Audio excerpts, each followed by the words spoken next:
Yo, good morning mga lods. Magandang umaga sa inyong lahat. Boss Jose nga pala ulit from Teresa Rizal. Nandito tayo sa Teresa. At kahapon ay meron tayong napag-usapan tungkol sa mga payo na dapat nating i-let go.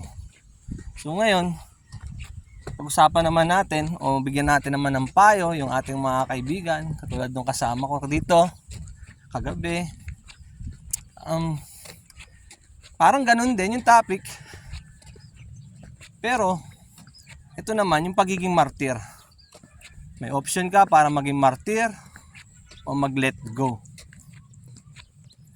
So, pag yung isang tao na minamahal mo, na meron naman kayong usapan, ganyan, tapos niloko ka, o kahit anong pang panloko yung ginawa, yung nakipagtalik sa ibang tao, ganyan, or kung ano man, niloko ka, pero tinatanggap mo pa rin, di ba?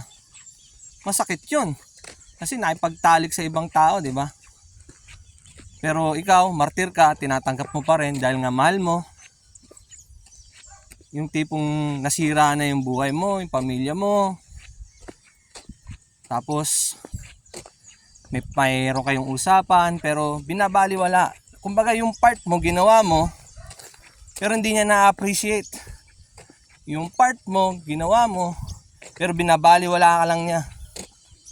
So meron kang option.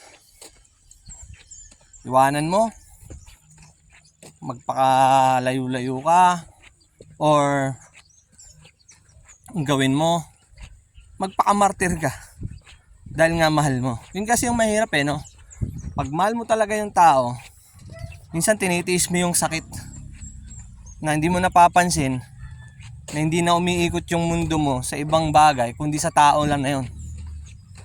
Hindi mo dapat gawin yun. Dapat mag-explore ka pa, mga lods. Mahirap yun mga lods.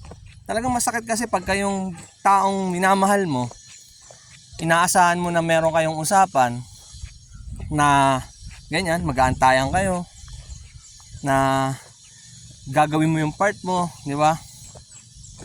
Na kahit nagloko na siya, tinanggap mo pa rin, na kahit na kung anong bagay man ang ginagawa niya, tinatanggap mo pa rin at minamahal mo pa rin. Mahirap talaga yun. Pero sabi ko nga Lods, dalawa lang naman yan maging martir ka, masaktan ka habang buhay, o mag-let go ka, mag-explore ka ng panibago. Nasa iyo yun. Ganun talaga. So yun lang mga Lods, payo ko lang. Siguro kailangan mahalin din natin sarili natin. Hindi yung minamahal natin yung taong hindi nakaka-appreciate sa'yo. Yung taong ganun, walang kwenta yun mga Lods. Kasi imagine niyo, lahat naman ginawa mo, di ba? Lahat naman yung pinag-usapan yung ginagawa mo naman, yung part mo ginagawa mo. So yung ganun, walang kwentang tao yun, Lods. Mga Lods, kaya ako sa inyo, give up na lang. So mga Lods, yun na lang muna, no? Back to work na muna tayo. Ayan yung mga bataan ko.